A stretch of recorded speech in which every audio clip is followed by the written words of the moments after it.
Hi guys, thanks for coming back to the channel. Let's talk about Binance, and is Binance ripping their customer off? The reason I say that is because of the new features they have that you can buy, or we can all buy, crypto using credit or debit card. Now before we get to that, everyone is hoping for mass adoption, hoping that it's going to happen anytime soon, and that will follow a bull run, so you can probably sell some of your crypto and probably become rich. I don't know, depending on what you're holding, but that's what everyone is hoping, that it's going to happen anytime soon.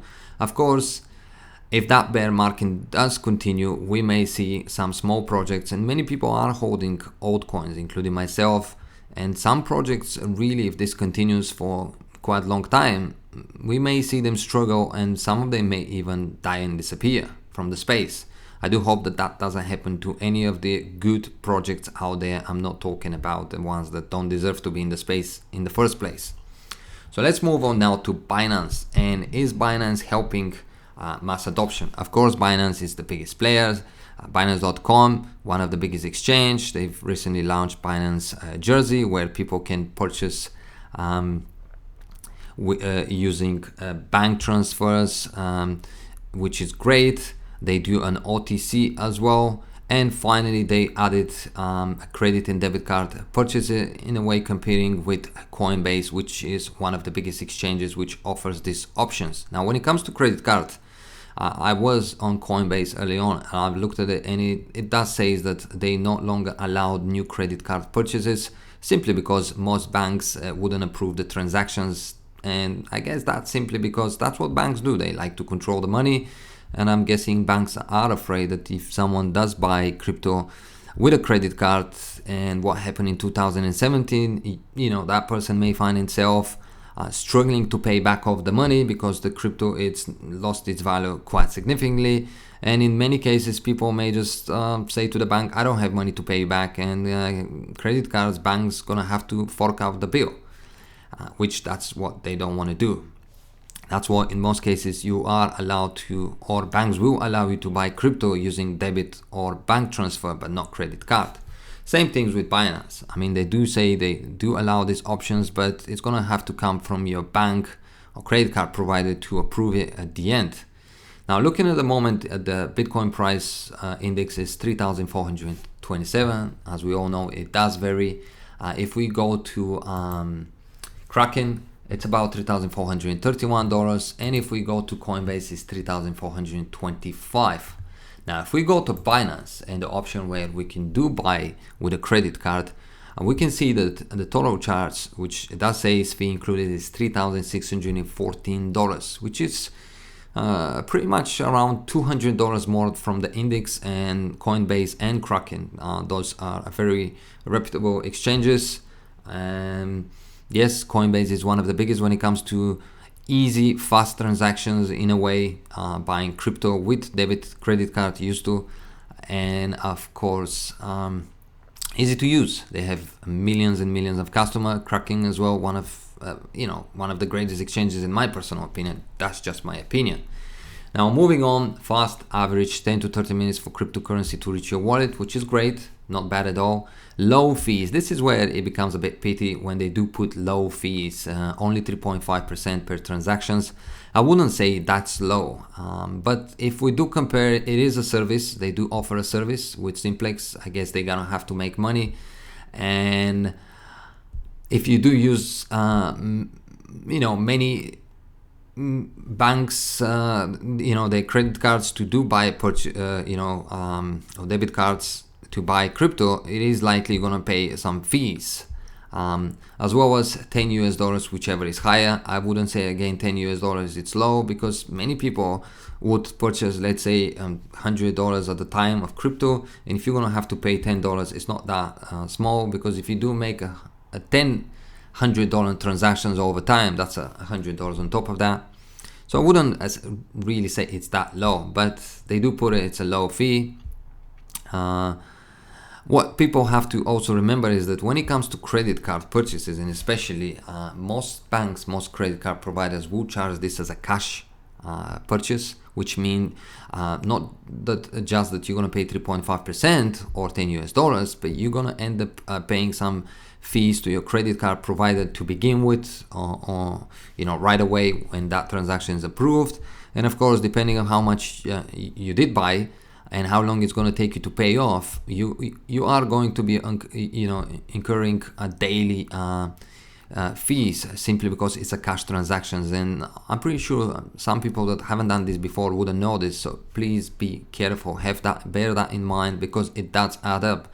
Many credit card providers cash transactions are quite high, so you're gonna have to have that bear in mind. Now let's look at the price, 3,614 including fee. Now if we were to take the calculator, and let's say, as we said, the base price at the moment, we see here 3,432, 3,432 plus 3.5%, which it's apparently what Binance is adding up, should equal to 3,552. But we are actually having, and let me refresh this, because I'm pretty sure that that price is going to be a lot higher. So as you can see, it does come to about 3,618. Let me get the calculator. So here it is, 3,550. So in a way, we should be actually paying 3,552 from base price of the index if Binance was really trying to help mass adoption.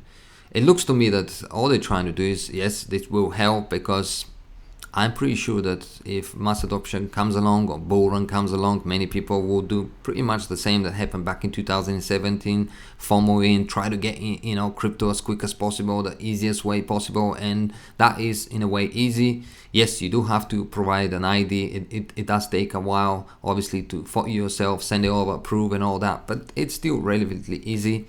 And if people do FOMO in, they're not going to think about this.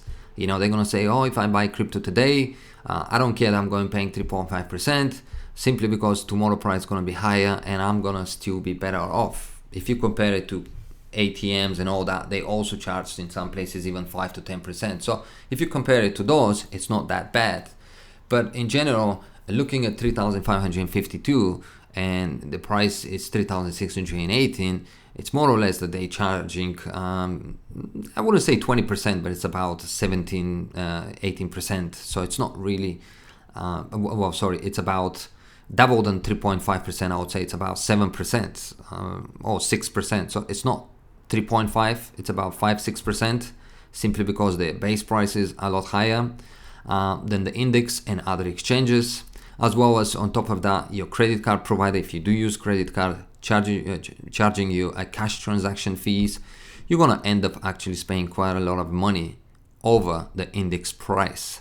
And that's why I say, to me personally, Binance, yes, they are offering the service, but in a way they're ripping off their customer. I'm pretty sure they can lower the fee, or at least they can lower the base price and match it with the index, instead of putting their own price.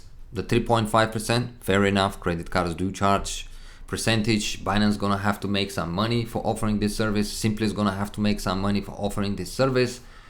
Some actually are reporting already that Simplex are on top of that possibly charging something at the end of the transaction. I can't 100% confirm it. It all comes down to where you are, I guess, your credit card provider and all this, but let's assume they don't charge anything.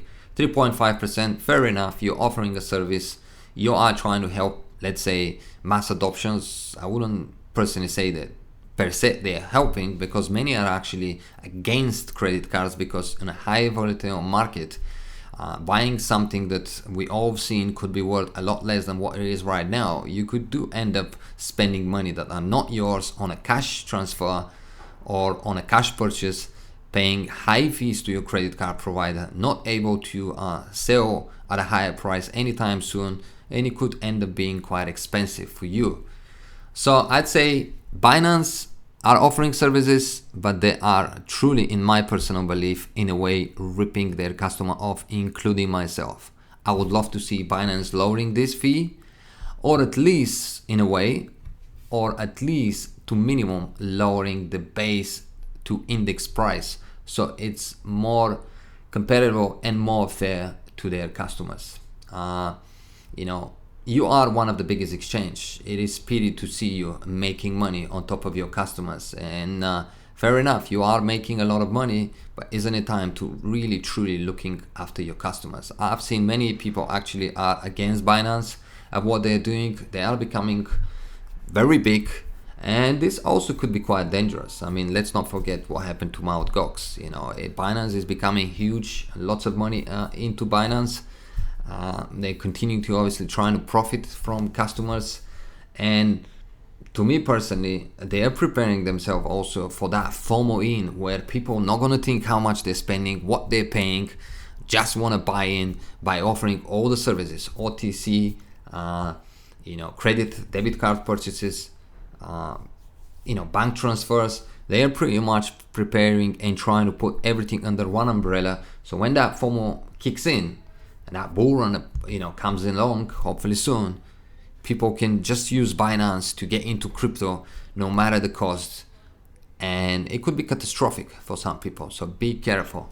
Let me know, what do you think? Do you agree with me that Binance are truly providing good services, I'd say, per se, but they are in a way doing so in the expenses of their customer? Thanks for watching, guys. Hope you enjoyed this video. See you in the next one. If you enjoyed the channel, feel free to subscribe and share, and see you in the next one. Bye bye.